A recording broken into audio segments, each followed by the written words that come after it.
Okay, what I'm going to talk about in this session is back pain. So I can do that because I'm a physio, and having already introduced what I do and being a rider biomechanics coach, we can move on to back pain and horse riders. Now, I've got a 3-part series with this because it's very difficult to keep the information not too long but not too short. So hopefully you're going to learn something here. So in part 1, we're just going to have a quick look at the anatomy, the structures, why we suffer back pain, how it affects our posture effects, so cause and effect, how it does change our riding, and not just riding, but also caring for your horse. And then a quick look at how it affects your riding, assessing back pain, because that is the key to where you're going to go with your treatment and your rehab. Part 2, treatment, products, exercise, rehab. And in part 3, we're going to look at how you can return to riding safely with back pain. Now, the muscles of the lumbar spine, we've got our deep back extensors. So if you take all the skin off, all of these muscles, these are in the back of your spine. They work over either 1 or 2 levels or multiple levels. This can contribute to good movement and certainly poor movement, that if you've got in coordination through these muscles, then you're going to have areas of hyperactivity and other areas of fatigue. Now, that will also directly affect the joints that's underneath. Now, over top of the deeper muscles, we've got the more superficial. This big muscle here is one of the biggest muscles in the body, the same with the trapezius, and it's got a direct effect on our pelvis, our low back, and our shoulder. So the interaction of that muscle across those 3 areas is important to understand, and it can cause pain and dysfunction. When we go a little bit deeper off the upper back, we've got the shoulder blade stabilizers. This is a very common muscle that doesn't work very efficiently, and when it's not working, the upper muscle here, which is the trapezius, the upper part of that muscle is often very dominant, and this can cause back pain. When we go to the front, if we take off the superficial muscles, here's our transverse muscle. Now, transverse is the fibers run in a circular, so it's transverse, and it's deep core muscle. We have 3 core muscles, but this is the one we're going to focus on. So the deep muscles, the superficial muscles, our ab muscles, and our deep core muscle, they're the muscle structure of the spine. When we take all of that off and look at the deeper structures, we've got the joints of the back, the discs of the back, the deeper nerves. Now, our shock absorbers are our discs, and this is the most complex structure. It's also the most common one that is injured in most people, not just horse riders. Now, our shock absorbers, our discs are our shock absorbers. So if we wear them out, which is what we do with age and with impact, then we are going to have pain. Now, the disc can remain intact. When it loses its kind of resilience, you then get these little episodes here where we have either a disc prolapse or a disc hernia. And again, it's important to understand what is going on so that you can rehab it, treat it, rehab it, and manage it. And the nerves, and why we have nerve pain. The muscles, the ligaments, the discs, the joints, the nerves, and certainly the fascia can all contribute, cause back pain, or be an effect of back pain. It's not just cause. If you've got disc pain, you can then have an effect of muscle or ligament pain. Just quickly, what conditions can cause back pain? Now, very many of you would already know this. We've got mechanical or medical conditions.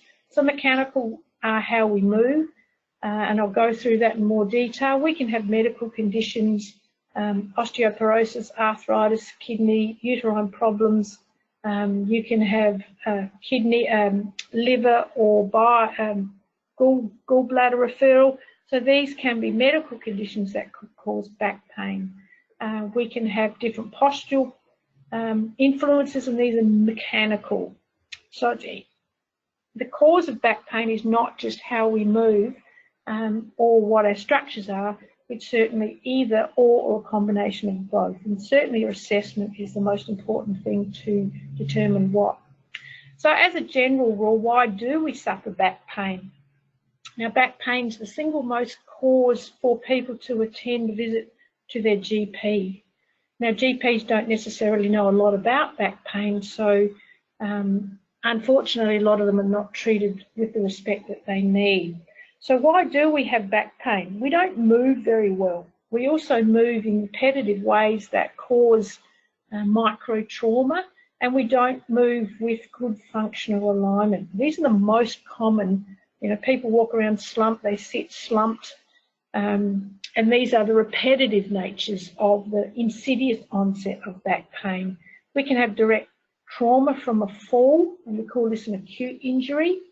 Poor lifting techniques, and again, multiple mechanical loading in poor alignment, repetitive bending, twisting, lifting, all has an accumulative trauma.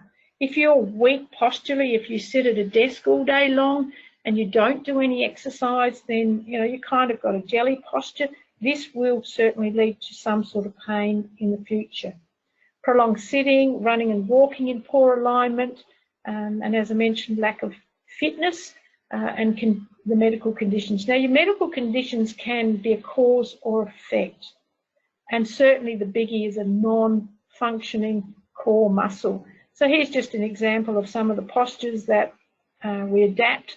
Now, that on its own is not so bad, but if you're doing it all of the time, it's got an accumulative effect. So the commonality of back pain is for reasons that we can change. So if you look at your posture, poor posture is a direct cause of back pain because the alignment of your spine, the alignment of your joints has been designed to carry us and move us.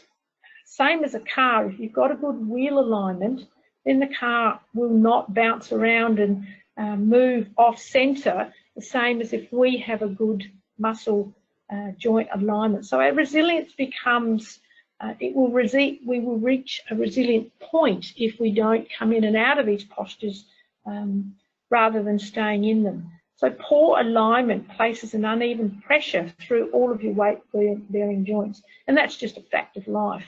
It also then creates muscle imbalances. So here, if you've got poor alignment through your spine, okay, the photo's been exaggerated for the purpose, but you do see very many people who sit like this, sit like that for their work, and then they sit like that for their riding. And certainly someone's going to notice that and say, sit up straight. That will cause pain. Extra pressure through your discs. If you've got hyperactivity through certain muscles, you will have underactivity and pain in other muscles. Inflammation then will cause pain, and then that self-feeds other pain. Muscle weakness provides no support, so you've then got joint pain. Poor fitness and strength, you're a higher risk for injury and poor endurance.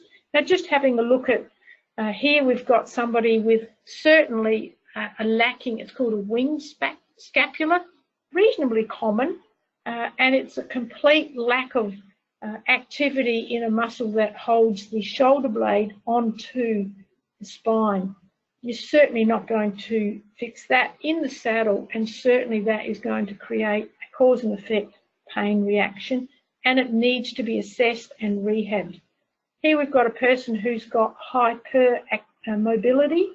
So if you're one of those people that are very flexible, it's called hypermobility syndrome. You do need to stabilise more so than anybody else, and if you don't, pain, and certainly back pain, is the outcome. Here we've got a person who's very dominant with their walking on one leg than the other. This will create an impact back through the spine, and that will then create pain. So your posture has a direct effect on back pain, and as far as riding is concerned, it will have a direct effect on your riding. Now, I've already seen this slide, so I'll just skim over it. If you don't learn to stand up straight from these postures, then you're not going to achieve the same posture in the saddle. Pain inhibits certain muscle activity, particularly in the back, and it needs to be assessed, treated, rehabbed and managed. Now, again, looking at posture, if you see have a look at these briefly, you will see that nearly every one of these has a bent back or flexed posture. Flexion increases disc pressure. So disc injury is the single biggest common injury that causes pain in the general population and certainly in horse riders. So every single one of these postures will cause increased pain, increased pressure through the disc, maybe not each incident, but eventually the resilience is lost and you will end up with disc back pain. Now, how does riding cause back pain? Now, if we come back to our bad posture, like I said before, if you're not, have a look at this rider, for instance, she's going to hit the saddle with less shock absorbing because her lower leg is already forward. So she hasn't got the resilience through her knee and through her ankle. So each time she is hitting the saddle here, she's got a higher impact. So poor balance, poor lower leg stability. She's probably got some poor strength through her core and her hamstrings, poor endurance. This directly affects the way you ride, which over time, if it hasn't already, will directly cause you to have an impact causing back pain. So not just prolonged flexion, but imbalances in balancing on your rein, lack of balance through the lower leg and lack of core strength will result in back pain. Now, not only that, it will give your horse back pain and certainly some of these resistance problems that we see through the front end. Every single one of these incidents, again, just reinforcing the cause and effect, or the effect of cause. If you ride without balance, without strength, without endurance, correct alignment, you will end up with back pain. If you've got back pain, you more than likely will ride without, with poor balance, with poor endurance. So again, the cycle of cause and effect must be broken. Again, looking at the many micros here, not so much lower leg in all of these cases. This is pretty obvious. This is pretty obvious. Here we've got a rider that's quite tense. She's hit the saddle, horse's head's come up.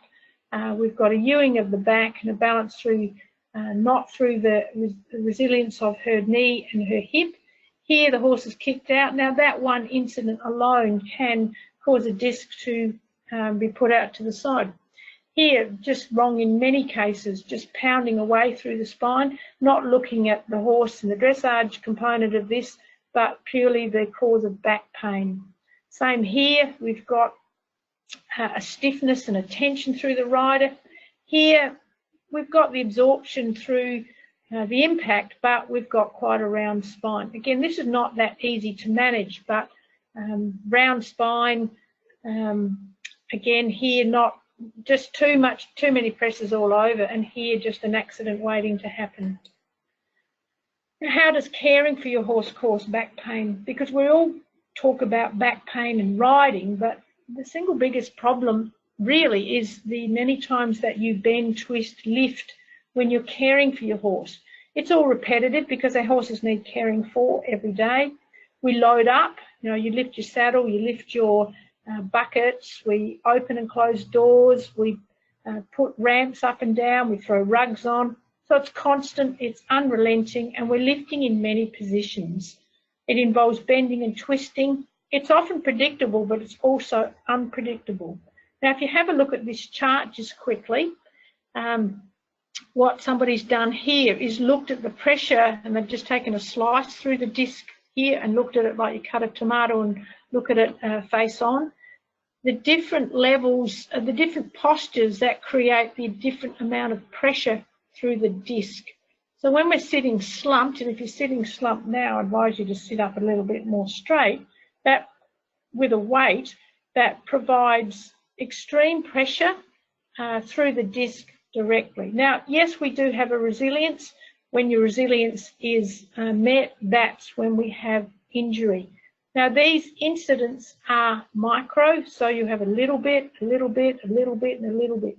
So it might not be the incident that causes your back pain that's a one-off, but it was the one that happened every single day. So all of these incidents affect your back directly. Again, they might not happen in the one incident, but they will happen in the many incidents. So if you've been involved, and more than likely you have, tug of war with a horse, ripping you away, all a little bit unpredictable here, that looks like it might have entailed, resulted in something fairly sore. Here, this is what we do every day with our horses. So don't assume that you're not accumulating little incidents that will cause back pain. You may not, but a good chance is that you are. So how does back pain affect your riding? So we're looking at the opposite side now. You're riding with back pain. Now, more than likely, you will ride defensively. If you've got a little bit of back pain, maybe not, but once your back pain starts to get to a higher end, being horse riders, we're all fairly stoic, seem to have a high threshold, and we're going to work through it. First thing I'd like to say straight up is not just your importance to ride, but what does it do to your horse? You will be transferring your lack of skills, or you're changing your skills to your horse. So here, absorbing the impact or trying to stabilise may not be the case, but this is what I see very common, is that people then balance on the mouth of the horse rather than balance through their lower leg and balance through using their core, because a direct effect of back pain is your core will not be working. Now you might think it is, but I can guarantee it is not working as it should be. So it will change your riding posture, it will change your skills, it will change your balance, you will use your reins too much, and if you've got significant pain, you will have an increased fear of falling. This creates its own cycle of pain, poor riding, horse pain, and so on and so on. So your skills will be affected when you ride with back pain. And as I've already discussed, you'll change your lower leg position, you'll balance on your hands, your body will tend to be bent more forward because your core is not able to keep you in that upright position. You'll lose your deep seat, you'll start to ride through your toes, you'll be tense, stiff, and this is all defensive riding. You certainly won't be able to sit the trot, and you certainly won't be able to maintain that fluid swing your back through the canter. And often riders are well behind the movement. So if you've got back pain, don't pretend that it's not going to affect your riding. In some way it will be. Just another look at some of the things that can change.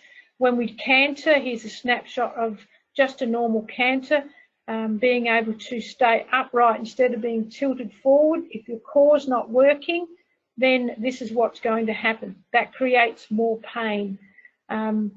Over not being able to allow the horse to bascule properly by over or defensive riding through stronger reins. Here we can see pulling on the bit. Same here. Here we've just gone a bit defensive with the legs going forward to absorb the impact or minimise the impact. Cause or effect, and then again I've discussed this, cause or effect, cause or effect. So you can just have a look at these different pictures. If you've got back pain, then are you causing more problems, or is the cause resulting in back pain? So just to revise what we've talked about, you've got an idea now what the structures are, what conditions cause back pain. It can be the muscles, the joints, we can have medical conditions, that's not the topic. You understand why back pain is so common, looking at our postures and looking at riding with back pain. You understand riding can be, as I've mentioned over and over, cause and effect, and you can understand why caring for your horse is high risk for back pain. Never believe that it's not. So you have to have a correct diagnosis now so you can get the correct treatment and the correct rehab program and return to riding in the best time frame for your back. So just a quick thing on quick little slide on the assessment for back pain. Now, if you don't have a good assessment with a diagnosis, you're not you don't have a good starting point for your future. Now, muscle pain is often the common diagnosis, and in the people that I've seen, it's not, it's disc pain. Now, if you're taught, if you've been rehabbed for muscle pain and you've got disc pain, then the outcome is going to be different. So I strongly recommend you see a good physio. Your doctor is often your first contact, and that's not wrong, but doctors are not trained in assessing correctly, physios are. So if you've got a team with a good doctor and a good physio, then you've got a good start. Now, I'm not against chiros, but I'm a physio, so I'm talking physio. A CT or an MRI is often ordered. It's not necessarily needed, and there's many reasons behind that these days. But an MRI or a CT often just eliminates nasties. Now, the findings must match the clinical assessment. If you don't have the findings of the MRI and the clinical assessment, you need to reassess, get a second opinion, or look deeper. It must match. There is no such thing as non-specific back pain that people don't know where it's originating from. They just haven't found it. So your assessment must include a history of your symptoms, a good look at your posture, a look at your range of movement, your balance and your gait. We can go further and look at special tests, looking at your reflexes, your nerve range of movement, and neurological testing for tethering and impingement. In the case of horse riding, we certainly want to look at muscle strength testing. I look at all the horse riding muscles because it's not a matter of that they're causing the back pain, but we can use them to look at rehabbing the back pain. You must have a correct diagnosis, and this must be determined with the testing and the history. So you can look at a starting point then for your treatment, your rehab, and your returning to riding. And as I said, X-ray, CT and MRI as needed. Now, I'm just going to talk about the most common diagnostic injury that's missed is the disc injury. So again, just having a look, if you've been to someone and you haven't had some of these tests, then your assessment hasn't been complete. So we look at the sensory, the dermatome, where you're getting pain. Now, not everybody gets all of this. We test the individual nerve roots, we test the reflexes, we look at the movement of the nerves, we look at your active range of movement, the area of pain, and your joint ranges of movement and so forth. Here's a picture of a person with a list. This is one of my patients presented with a list. Now, this is a classic presentation of disc pain. The intervertebral disc is the structure that's most commonly injured and, as I said before, most commonly mismanaged. The disc is between your vertebral bodies. Now, my experience when I was injured, and again, I get emails from people all over the world, they've been told to never ride again. It seems that when people have a disc injury, it's like being diagnosed with cancer, is that that's the end of your life. It's not. The rehab these days and the understanding of these injuries is enormous. You will return to normal activity as long as you follow the correct path. Now, that's a generic statement. Not everybody will, but, you know, be positive. You will recover from a disc injury in most cases, and you will ride again.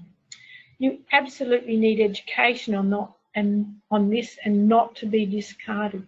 Now, I remember when my surgeon told me that, I was just devastated. And, you know, every week I get emails. So let's have a little bit of a deeper look of what the disc is. A lot of people have knowledge in this, so I won't go into too much detail. The disc is the shock absorber. Now, its most common way of being injured, as I've talked about extensively, is repetitive micro traumas of loading when in flexion. So if a lot of your work is involved with bending your back, then you are high risk for a disc injury. Now, that's not the end of your life, but again, having education on how to prevent it, not only how to treat it. Very commonly, you get this herniated disc. A herniated disc or a prolapsed disc seem to be interchangeable language. Whatever yours comes up with, discuss it with whoever diagnosed it so that you have an understanding of what it is. Now, when the disc fails and it puts pressure on the nerve, you can have buttock pain, hamstring pain, calf pain or foot pain. Commonly it goes down one leg more so than the other, but don't be believing that if you've got pain in your hamstring, it is actually hamstring pain. It may well be referred pain. It can present as sudden or repetitive. Most common presentation is people have a history of a big day at work or a fall that didn't seem much at the time, but over the next few days they develop pain which escalates into something much more serious. Now, the history there is the key to diagnosing the resilience of the disc failing over a period of time. Might start as niggling, might come and go, you become stiff, you have morning pain, that's inflammatory pain, it might be sharp, only in certain positions. You have episodes of not being able to straighten up or you go crooked, as I showed you in that last slide. And many people call it the hips going out. Going to a chiropractor is a choice. It's not one of the treatments that I advise, but certainly if that works for you, I'm not going to say don't do it.